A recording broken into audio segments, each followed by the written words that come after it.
Assalamualaikum warahmatullahi wabarakatuh. Perkenalkan, nama saya Siti Mesto dari Akuntansi Pagi. Di sini saya ingin menjelaskan topik 12 yaitu asumsi klasik atau heterokedastisitas dan regresi data sekunder. Heterokedastisitas tujuannya untuk menguji apakah dalam model terjadi ketidaksamaan varians dari residual satu pengamatan ke pengamatan yang lain. Ada beberapa cara untuk mengetahui ada atau tidaknya heterokedastisitas melihat grafik plot atau ZPRET dan SRES-ID atau uji Park, uji Glaser, dan uji White. Di sini ada uji heterokedastisitas dengan grafik plot. Grafik scatter plot melihat antara nilai prediksi variabel dependen yaitu ZPRET dengan residual RES-ID. Deteksi ada tidaknya heterokedastisitas dapat dilakukan dengan melihat ada tidaknya pola tertentu pada grafik scatter plot antara RES-ID dan ZPRET yang telah diprediksi. Di sini ada uji heterokedastisitas dengan grafik plot, ZPRET, dan SRES-ID. Dasar analisisnya di sini yang pertama, jika ada pola tertentu seperti titik-titik yang membentuk pola tertentu yang teratur seperti bergelombang, melebar, kemudian menyempit, maka mengindikasikan telah terjadi heterokedastisitas. Dan jika tidak ada pola yang jelas serta titik-titik menyebar di atas dan di bawah angka 0 pada sumbu Y, maka tidak terjadi heterokedastisitas. Di sini kita uji coba aja di SPSS-nya. Klik Analyze, Regresi, Linear. Keuntungan masukkan di dependen, aset masukkan di independen, harga saham masukkan di independen. Di sini kita masuk di statistik, ininya udah benar, estimate sama model fit, terus kita ke plot, masukkan yang SRES-ID ke Y, ZPRET-nya ke X, continue, terus udah kita klik OK.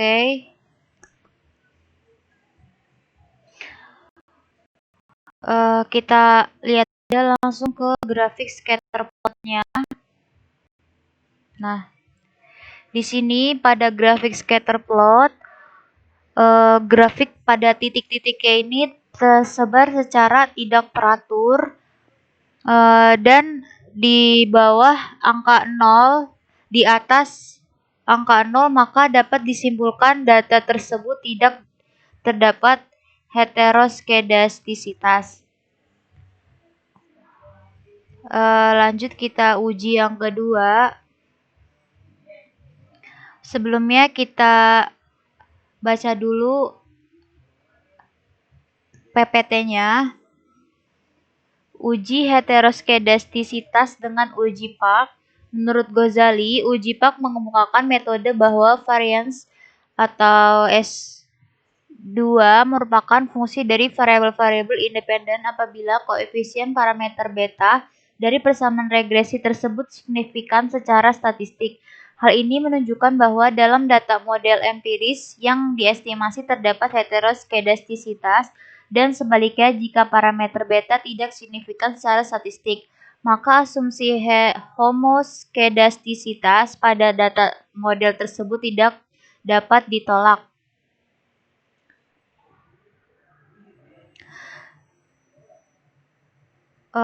Di sini kriteria uji Park menurut Ghazali, jika nilai probabilitasnya lebih besar dari 5% atau 0,05, maka dikatakan tidak terjadi gejala heterokedastisitas.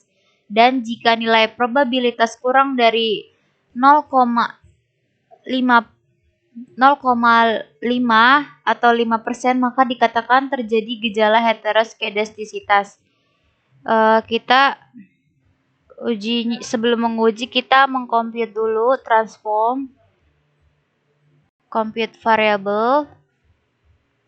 Di sini kita masukkan targetnya itu res 2.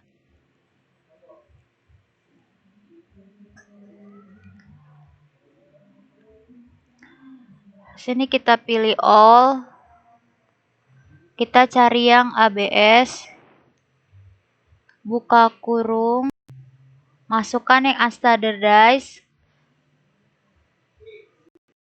Baru dikali. Masukkan lagi yang unstandardized. Baru klik OK. Nah, sudah ada hasilnya. Kita masukkan lagi untuk mengcompute yang ln res 2. Ini kita hapus.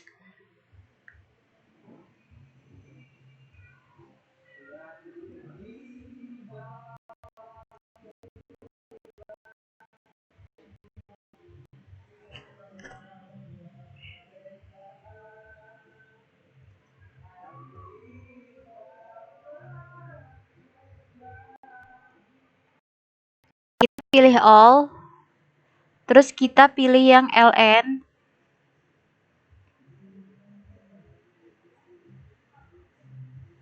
Nah, itu kita masukkan ke numeric expression dan itu tanda tanya dihapus.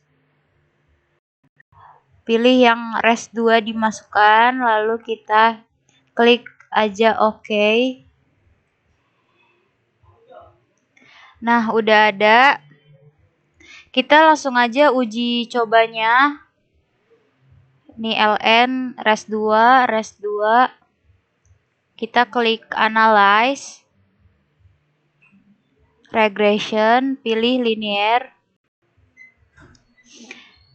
Keuntungannya kita kembalikan, ganti yang ln res 2. Kita klik OK. Di sini kita fokus pada koefisiennya, tabel koefisien.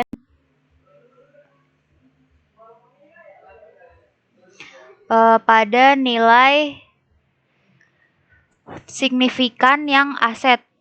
Nah, di sini kan nilainya 0,498, di mana dia lebih besar dari 0,05, maka dia tidak terjadi gejala heteroskedastisitas. Terus di sini harga sahamnya di sini dia 0,887. Dia berarti lebih besar dari 0,05, maka dapat disimpulkan variabel independen aset dan harga saham tidak terjadi gejala heteroskedastisitas. Nah, terus kita selanjutnya baca PPT 7 ya.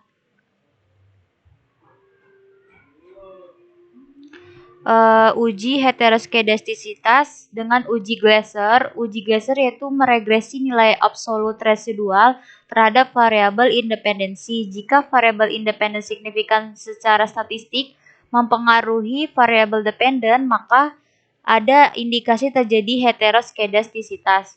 Hasil tampilan output SPSS dengan jelas menunjukkan bahwa tidak ada satupun variabel independen yang signifikan secara statistik mempengaruhi variabel dependen nilai absolut. Hal ini terlihat dari probabilitas signifikannya di atas tingkat kepercayaan 5%. Jadi dapat disimpulkan model regresi tidak mengandung adanya heteroskedastisitas. Kita uji coba. Sebelumnya kita mengcompute dulu, klik transform, compute variable. Di sini kita ganti yang ABS underscore res 2 res 1 dihapus dulu, pilih all, terus kita cari yang ABS.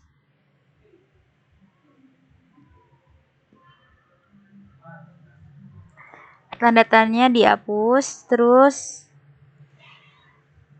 Kita masukkan yang unstandardized. Oke.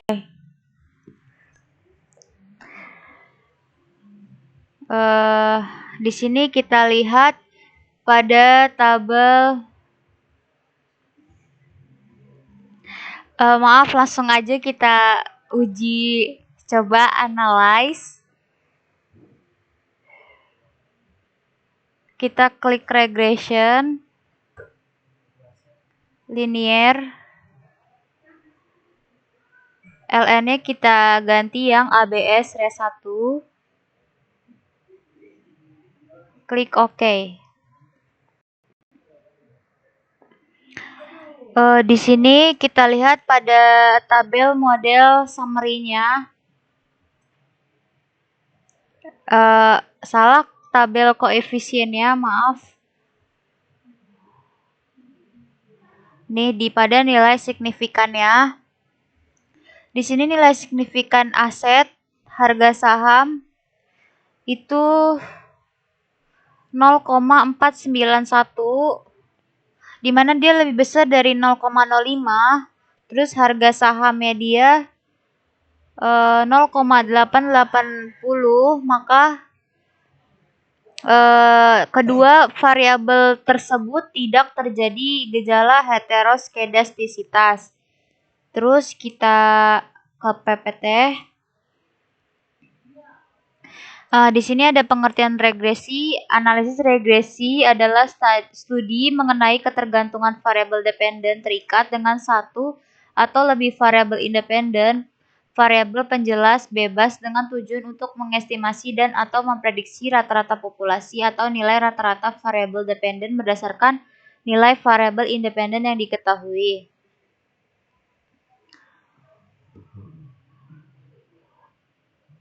Di sini tujuannya hasil analisis regresi ini adalah koefisien untuk setiap variabel independen, di mana Y itu variabel dependen terikat, B1, B2 koefisien variabel, terus X1, X2 variabel independen atau bebas. Nih, X1, X2. Terus kita lanjut. Menurut Ghazali, ketetapan fungsi regresi sampel dalam menaksir nilai aktual dapat diukur dari goodness of fit-nya. Secara statistik, hal ini diukur dari nilai koefisien determinasi, nilai statistik F, dan nilai statistik T. Kita langsung aja, dibaca lagi yang slide 11. Koefisien determinasi adalah ukuran untuk mengetahui kesesuaian atau ketetapan hubungan antara variabel independen dengan variabel dependen.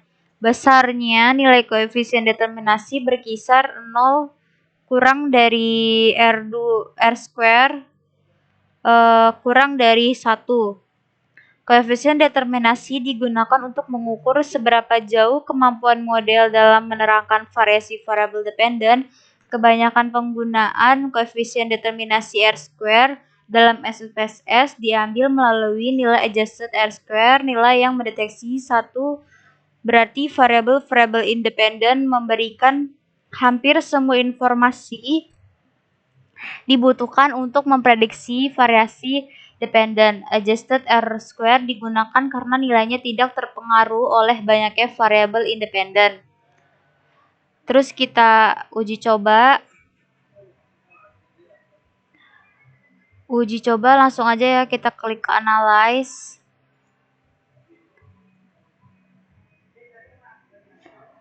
Regression, linear. Di sini ABS itu kita masukin yang keuntungan. Pilih plots. Ininya tuh dibalikin dulu ya. Continue. Kita klik OK. Kita lihat tabel pada model summary-nya. Di sini adjusted R square-nya itu 0,955 atau 95,5%. Berarti variabel independen harga saham atau aset mempengaruhi variabel dependent keuntungan sebesar 95,5%. Sisanya itu berarti 4,5% dapat dipengaruhi oleh variabel lain. Selanjutnya kita uji F. Di sini ada uji F digunakan untuk melihat apakah variabel bebas mampu secara bersama-sama mempengaruhi variabel terikat. Nilainya dapat diambil dari tabel ANOVA dalam SPSS. Kriterianya adalah F hitung lebih besar dari F tabel atau nilai probabilitas signifikannya kurang dari 0,05 jika memenuhi kriteria, artinya semua variabel independen berpengaruh secara simultan bersama-sama terhadap variabel independen. Di sini kita lihat nilainya itu pada tabel signifikan 0,00 berarti dia kurang dari 0,05, maka semua variabel independen itu berpengaruh secara simultan terhadap variabel dependen atau keuntungan. Selanjutnya kita uji T.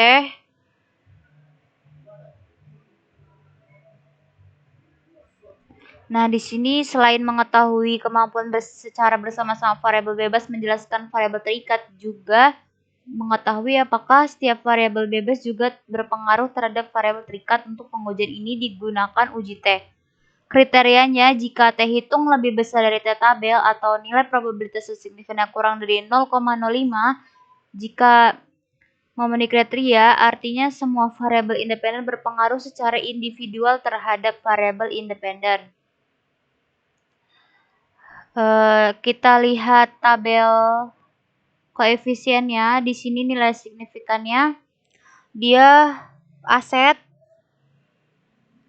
itu 0,001 di mana dan harga sahamnya juga 0,001, dia kurang dari 0,05, berarti semua variabel independen berpengaruh secara individual terhadap variabel dependen.